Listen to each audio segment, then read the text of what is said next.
Thank you. Thank you. We want everyone to be able to participate. Everyone. Porque la información, the information that we're going to give you is extremely important. Good morning. Good morning. Buenos días.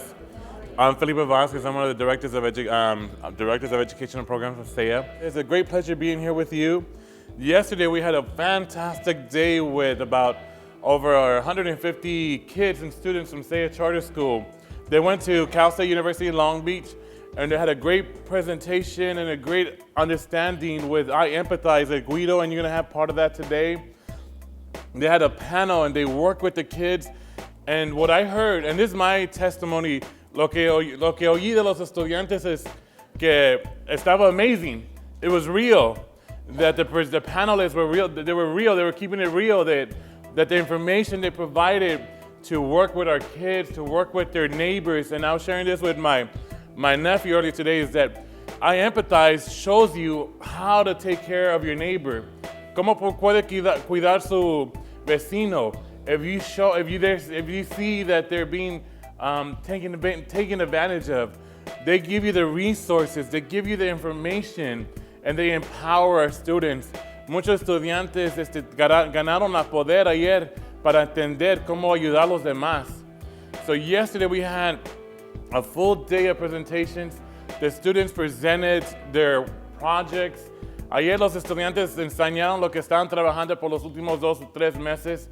Una escuela de South Central hizo un video de 10 minutos. A South Central school site made a video for 10 minutes on human trafficking. And the kids wrote it, they produced it, they edited, and they did a fantastic job. And that's because there was a lot of legwork, there was a lot of work done beforehand.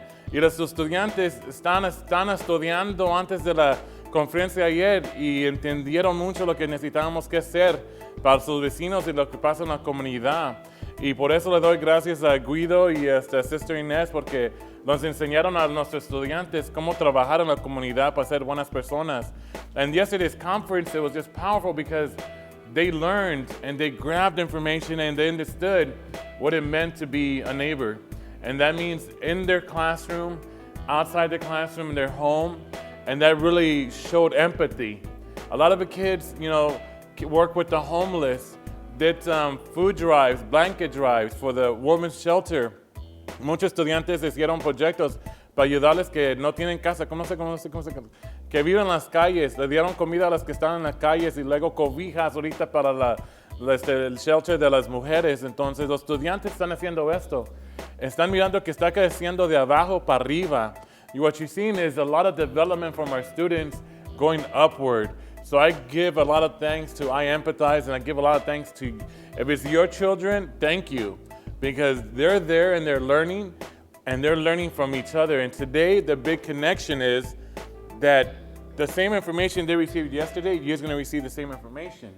Entonces, la misma información que agarraron los estudiantes ayer, van a agarrar hoy. Entonces, va a dar la poder, va a ser más grande porque entonces tenemos los padres y los estudiantes en la misma página. A lo mejor es una canción, ¿no? La misma página o misma página, a lo mejor. But we're going to be on the same page, la misma página. And to have that empathy inside of our hearts and empathy inside our minds is only going to make our kids more powerful. Entonces, porque estamos en la misma página y estamos aquí con empathy, entonces nos vamos a hacer más juntos, más fuertes con un equipo en la casa y afuera como vecinos. Muchas gracias por venir hoy y en parte de la escuela y lo que aprendieron los estudiantes. Yo les digo que, por favor, pregúntenle a sus hijos qué aprendieron ayer. I ask you, please ask your children, what did they learn yesterday in a conference? Because it was powerful. Muchas gracias. Pasen buenos días. Gracias. Thank you very much. Thank you so much. It's incredible to be here. I know you could be anywhere else today than here. And the fact that you took the time to come and be a part of this conversation just means a lot to everyone. And so thank you from I Empathize to you. We want to thank SEA for the work that SEA has been doing for decades to help our kids have a successful future. And this is a perfect partnership for us to come and share our information with not only the children and youth of SEA, but with you as parents. And so we're very grateful to be here today. These aren't issues like human trafficking that are just, across an ocean or far away from us. They are issues that all of our neighborhoods deal with, regardless of where we come from, regardless of what part of the city we live in. This is something that we all have to open our minds up to and our eyes to see. And if we all move together, when we talk about crimes against children, those are cultural issues, not just criminal issues. So it's not just about law enforcement who solves all the problems. We can't just push it and say they'll deal with those things. We have to partner together as the community and deal with these things together as one tribe of people who care about the welfare of our kids. My name is Crystal Anthony, and I am originally from San Diego County. I was on a human trafficking task force in San Diego. I'm now currently with the County of Orange, and I work in the juvenile detention facilities. I'm a clinical social worker. So I've done victim advocacy with law enforcement, alongside law enforcement, but then I've also now currently work with creating programming within juvenile hall and identifying victims and then helping them be able to get connected to different services. My name is Andrew Gonzalez. I am a part of the Los Angeles Police Department's South Bureau Human Trafficking Task Force. I was born in New York City, and I came to Los Angeles in 1992, and I've been here since. I've been with LAPD about 16 years. I was a gang investigator primarily, in a uniform capacity and undercover capacity for about 11 of those 16 years. Growing up, I saw women being sold for sex. I didn't really understand what it was. I thought it was a choice. When I traveled overseas, when I was a Marine for over 7.5 years, I saw the same thing internationally. And when I first started here in Los Angeles, I did my probation here in 77th Division. On Figueroa and Western Avenue, I saw it all the time. But I just didn't understand what it was. I thought it was a choice. I thought that these kids were out there doing this because they wanted to. Quickly did I learn, when I started investigating these cases, that this is not a choice. That beyond being forced to do something like that, these kids do suffer some neurological trauma. That there is lack of developmental function. That there is damage to the frontal lobe cortex of the brain that helps us think with clarity and rationality. So what I hope to convey today to the audience is that this is not a choice, and this goes beyond just rebellion. This has to do with trauma and the way trauma affects the brain and the way kids develop and vulnerability on the part of the victim and desire, opportunity, and ability on the part of the trafficker or the suspect. We are comprised of 5 investigators. We are responsible for Harbor Division, 77th Division, Southeast Division, and Southwest Division. So 5 investigators for the entire Bureau of Los Angeles. And I'm proud to say that we've been around for a little bit over a year, and we are currently seeking prosecution on over 20 traffickers, and we've rescued over 100 kids. So exploitation, I want you to think about it like this. It's someone who has a power over someone else, and they exercise that power over someone else so they can get something out of that relationship. And when we think about that, the person who has the power has control. And they'll use that control in a whole lot of ways to get their agenda across. That relationship is meant to take advantage of the person who's vulnerable. And what we need to understand, this isn't just about our young girls and our youth, the ladies, it's also about the young men. And so there's a grooming that's taking place for our young girls to be exploited, and a grooming in those kinds of relationships take place to raise our boys to even be exploiters or exploited themselves. So we have to bring both together, our young men, our young women, and we have to empower them both. With that in mind, can you help us understand, as parents, We have both sons and daughters who are out navigating all of these things outside of our home. Can you help us understand what are our youth going through in Los Angeles? What is this looking like for them? And just kind of give us a 3-minute each, and then we'll move on to the next. It starts with communication, and it starts in the home. And I said I wasn't going to beat around the bush. We're going to be real talk today. And the reality is that when I'm working with juveniles in the detention facilities, one of the hardest things that I see is they're victims of circumstances. They're not victims of choices. Nobody rolls out of bed one day and decides, this is exactly what I want to do with my life. Nobody says, gosh, this is all I ever wanted, this is all I ever dreamt of. Whenever I meet a girl, the average age of entry into prostitution across the country is 12 to 14 years of age. Every city has a different average. I think you said the average was? Yeah, between 12 and 14 years old. So that's like age of entry. We're finding these kids when they're 15, 16, 17 years old. But the reality is that we need to be having these real talk conversations with the kids much younger. Kids know so much more information, and sometimes, like culturally, I was saying in like Hispanic culture, some of these topics are taboo to talk about. It's weird to talk about that somebody's having sex. It's weird to talk about rape and sexual assault. It's weird. And it shouldn't be weird, because the reality is that it's happening, and we need to talk about it so that we can help prevent it. Because when messages like this are coming from a parent, even when you don't think your kids are listening, they're listening.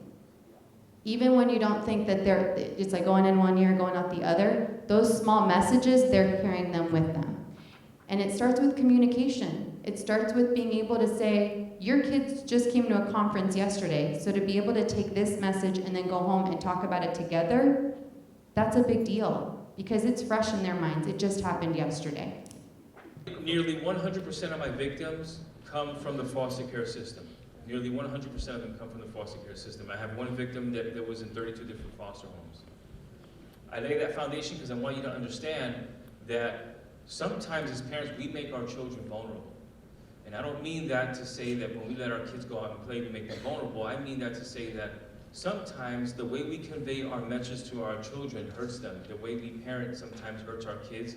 And sometimes we may not have the tools and the mechanism to parent appropriately and to deal with our children's issues. I say that because nearly all of my victims tell me that the reason why I started doing this was because he gave me something that my mom and dad didn't give me. It wasn't something tangible. It was love. Because the constant equation should always be home equals love. And when there's no love in the home, the child will seek love somewhere else. Guaranteed. So then when the trafficker can complete that equation, and he can put himself in, or she can put himself in, and say, I will be part of the equation that equals love, I will be your home, because at home you're not getting love appropriately. Not to say that you don't love your children, or that we don't, but sometimes we don't know how to love them the right way. I can speak from that because it happened to my daughter, and I never thought it could. Why? Because I was so busy working that I was absent in the home.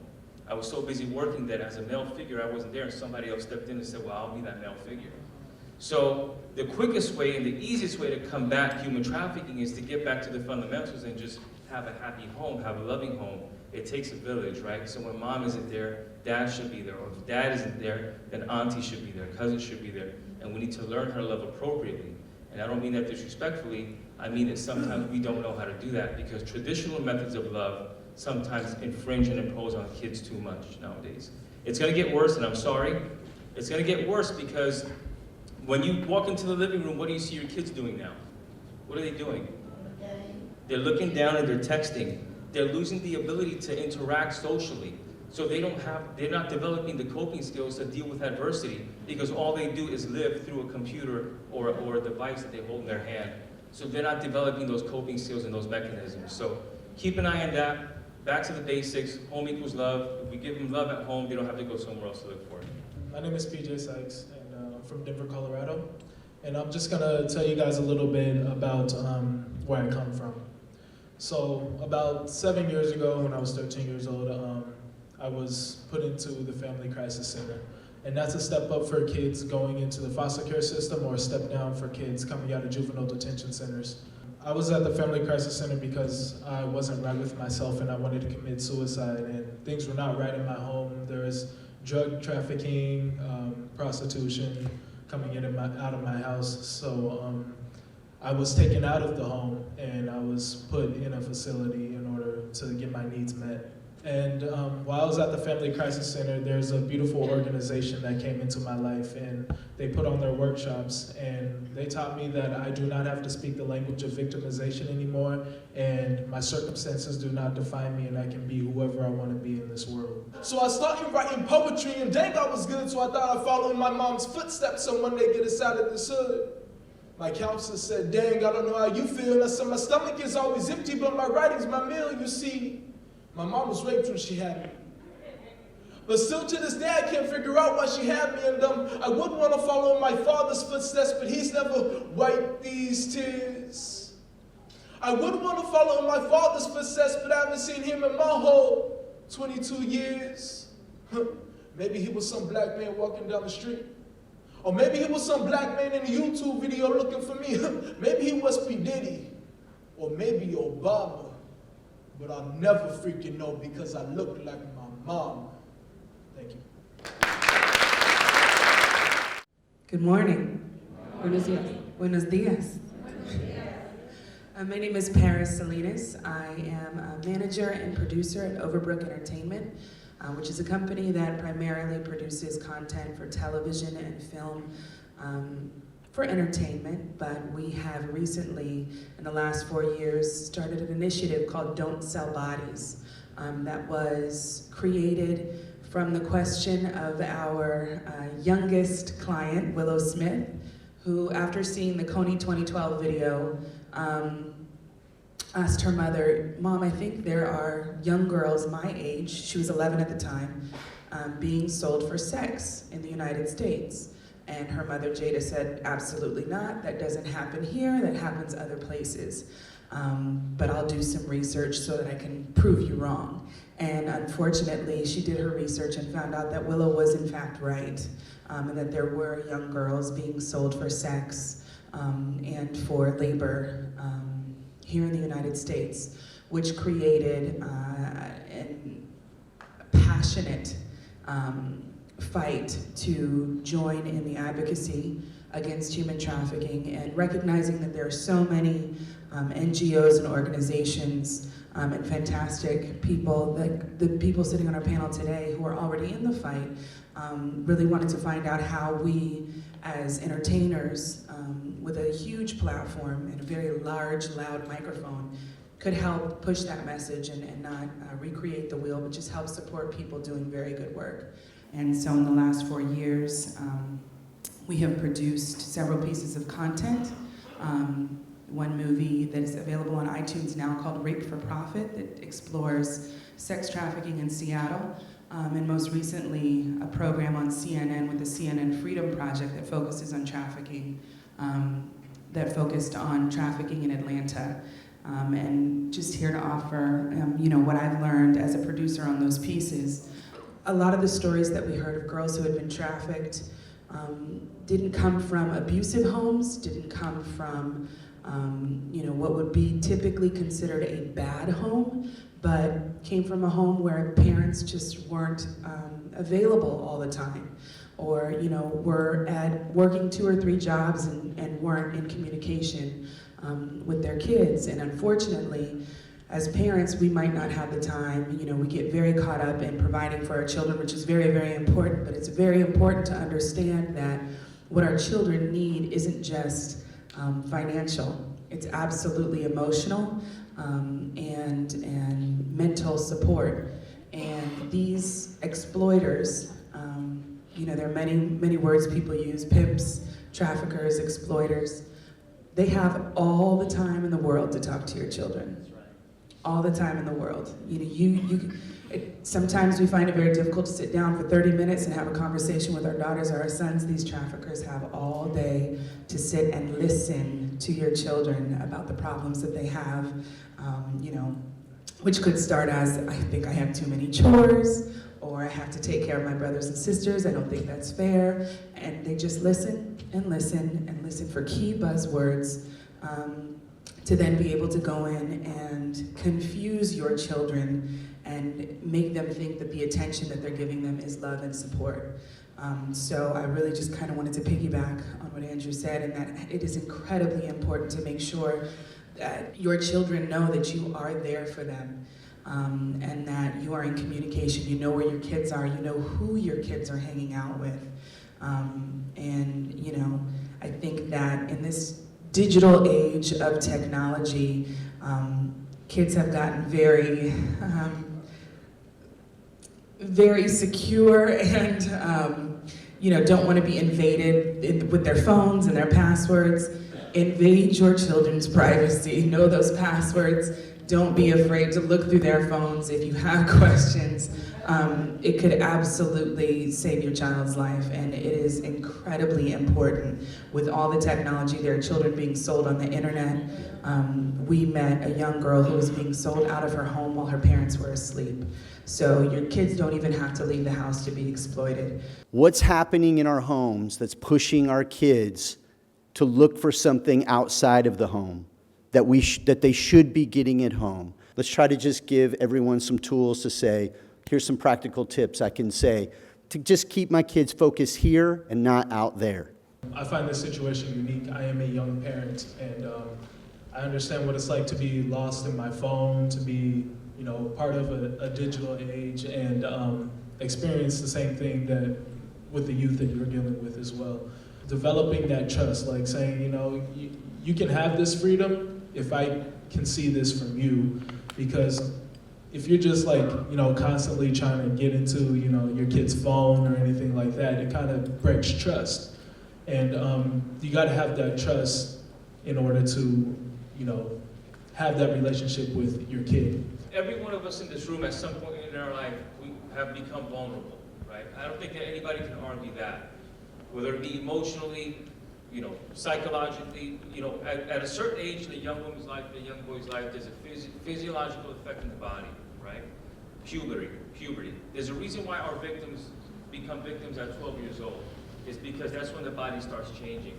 And we have victims that go all the way up to 26 years old. Because for young men and women, between the ages of 24 and 26, that's when we start to slow the developmental function down of the brain and the body.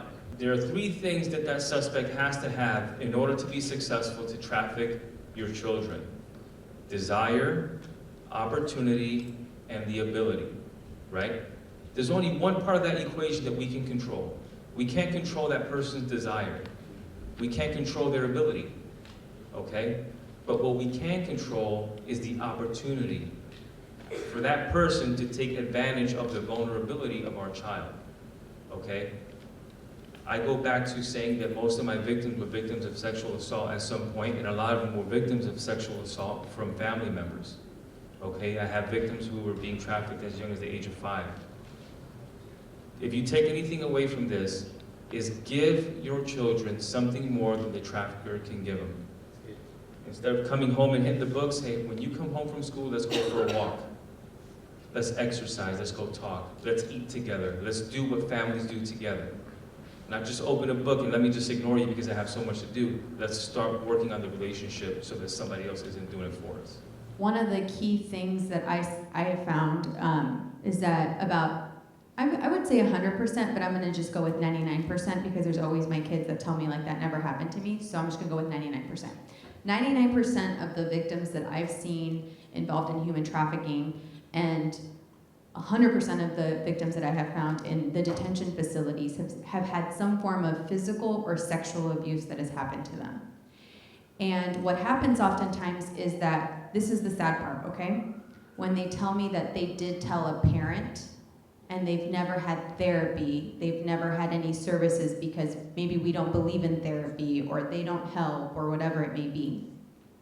The message that sends to kids is, I don't matter. Because at home, I'm not being protected, and the traffickers are really good to offer that type of protection. Like, I'm gonna take care of you. And the key thing that I see that after sexual abuse and girls that have been trafficked or been exploited is that there's something that happens in the brain with trauma that then causes them to feel, and traffickers use this as a tool, that my body is my worth. And then that body is used for other things, and it's one of those things where it's like, but you never had therapy, you never had any services, you never had anything. So as parents, I think it's really important that when abuse does happen, whether it's human trafficking or just abuse in general, we gotta make it a point to sit down and actually talk about what happened. We cannot pull the rug up and just brush it under and pretend that it didn't happen. Because kids, there's trauma there. There's real stuff that happens in there. There's brokenness. And it is our job as parents to build our kids up. It is our job as parents to be the person that they know does protect them and does love them. And so if there's anything, when you go home today, because it surprises me when my kids tell me that I don't tell my mom or dad I love them. And I'm not saying that it's parents that don't say I love you, but what I found is that sometimes as parents, we stop saying I love you somewhere in the mix because now they're too old to hear that. You're never too old to say I love you. You're never too old to hug your child. Surprise them with the hug. Surprise them with those words. Because those words and those hugs mean so much to these kids. I think that one of the most important things that we can recognize is that our children are inundated constantly in the media with hypersexualized images of women. They're taught to believe that you are only a man if you have a lot of women and a lot of money. Your femininity is best expressed by the least amount of clothes you have on or the expensive purse that you carry. And I think it's incredibly important that we fight those images with strong skills and teaching our children that confidence and that independence really comes from things that they have within themselves and not with things that they can buy. Because that commodification then turns into exploitation very easily. A lot of the young women that we spoke to,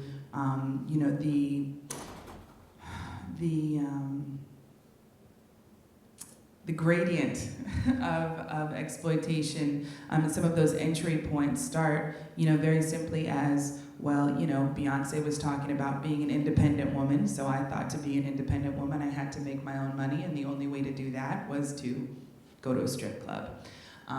Or very quick, easy, fast money. And I think that the importance, of teaching children self-confidence, self-worth, that they have a voice, that if something happens to them that they don't like, that it's okay to voice their opinion and say that they don't like it, or to tell someone that's not the way you love me, that's not the way you treat a person that you love, and how incredibly important it is, just to kind of piggyback on what the two previous panelists said, that your children really understand what love means. Love doesn't mean that I do something for you, or I earn you money, or I allow you to exploit me. And to really make sure that children understand the definition of love and what is not love. We're going to have you walk to the other side of the stage. Vas a caminar hacia el otro lado del escenario. You have two different guides. Tienes dos guías diferentes. And it's up to you to choose which one you're going to listen to. Y tú tienes que escoger a cuál guía vas a escuchar. But the challenge is, Pero la meta es there's obstacles on the stage. que hay obstáculos en el escenario.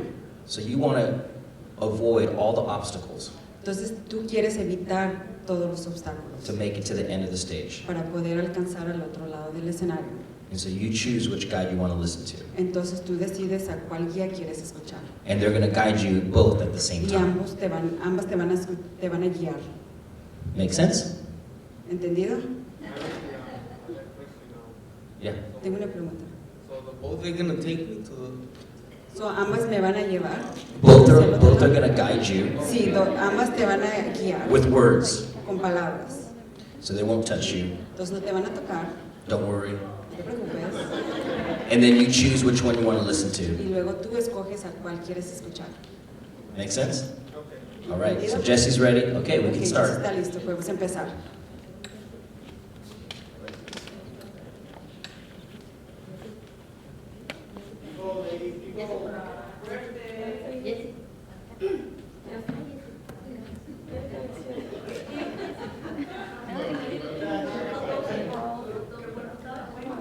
Que no puede tocarlo, es guiarlo con su voz.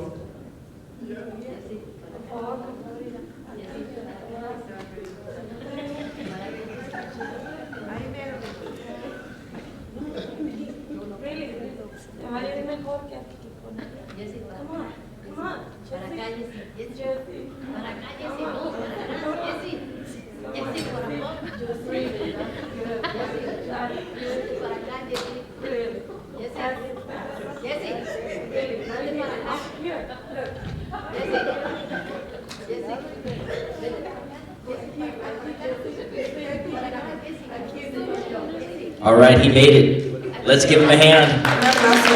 You can take off your blindfold, Jesse. The experience was kind of confusing. Fue un poco confuso. Okay, I had a person, like I heard somebody on the back. Tenía alguien atrás y enfrente diciéndome algo. Like which way to go. Was it also confusing when you're hearing two opposite directions all the time? También era confuso de escuchar dos diferentes guías. Well, in that case, I'm gonna be, honest. Like I heard somebody like on the back, somebody in front of me. Like. Pues ser honesto, escuché a alguien atrás y otro a un lado. Yeah, Creo so que era it was just ella. kind of. But at the beginning, it was kind of confusing because I didn't know which way to go. We're busy people, and many of us as parents are just trying to keep food on the table. However, how much time does it take to ask, how was your day today? A lot of the panelists talked about talking to your kids. How many of us actually listen? So in my job, we teach something called active listening. That means you're totally focused on what they're saying and what they're doing. If you are doing that, you will be amazed at the things that you find out about what's happening in your kids' lives. There's a lot of negative pulls in our world today. It's quite different than when we grew up. The music, the social media, what they see on TV, and what they are having discussions with their friends is a lot different than what was when we were growing up. How many of us take the time to hear our kids' music? I don't like rap music at all. I just can't get with it. I try. No offense, PJ. I'm sorry. That's why if I liked you, that's like huge. Like you kept my attention because it's so negative, a lot of it is. But my daughter likes it. And then I realized she doesn't really pay attention to the words. It's the music. So I got this lesson a few years ago when we were driving and she was singing this song called Rack City Chick. And I always turn it off because I don't want to hear it. But one day I was by myself, I said, let me hear what she's saying, what she's listening to. And one line in the song says, get out my car, go walk the boulevard, I need my money pronto. Here I am, trafficking guru. I go all over teaching people about trafficking, and my daughter knows about trafficking. She comes to my trainings. She's singing a song that she doesn't understand, knows nothing about. She likes the beat. So I had to change my parenting skills. I now have to listen to the music so I understand it so that I can educate her on what it is. It's coming out my comfort zone. I don't want to hear it. But if I'm going to connect and be present in her life, I have no choice but to hear it. Was it a waste of time? No, it was really important, wasn't it? Part of SAA's chief philosophy is to engage parents and have them understand that they are critical partners in their children's educational process, that it isn't just a matter of having their children attend school, but that they, as parents, have the critical role of being a team player. And so by becoming actively involved, actively engaged, then they help the process that SEA is trying to incorporate within the day in and day out of their schooling. God willing, as a result of this conference today, the message that was conveyed will now be conveyed to all of the other parents throughout all of our sites at SEA. And so the hope is that this is just one piece, one nugget that it will now be magnified throughout all of our 14 sites. And just the intense value behind all the information that was shared today. So I just want to say to the SEA family that I love the way that you guys work together to be successful in life through education and holistic learning and relationship. And we encourage you guys to just continue to support one another and to move forward with a vision to see this generation rise up to be everything they can be. I'm young, and I believe that I am powerful, and I believe every other youth has that ability to be young and powerful, and you don't have to speak the language of victimization. You can be who you want to be, do anything you want to do in this world, and if it's coming from me, I know everybody else can do it too. And just stay blessed and just keep your head up and express yourself and keep moving forward. We have the privilege of speaking in camera so that we can speak to a broader group of parents and youth. And we want to put this out there and say how important this issue is to connect with other parents, not just the ones who came and had the privilege of being here and listening, but we're going to put it out so that other parents can also hear the same information and peers can help each other. This isn't just working against human trafficking. This is working for youth to protect themselves, parents to be able to relate and help their children, and to be able, through innocent and through their love, sometimes push them outside of the home, push them to look for another person that might listen to them or hear them. So we want to reach out to those parents to hear the information and to grow from it, and then have a conversation either through Twitter or through telephone, Facebook, whatever. We want to reach as many parents as possible.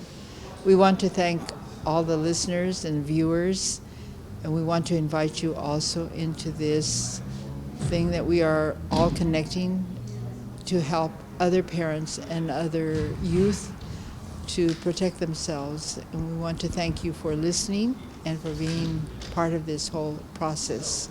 And please connect with us at SEA 213-479-6066. Thank you.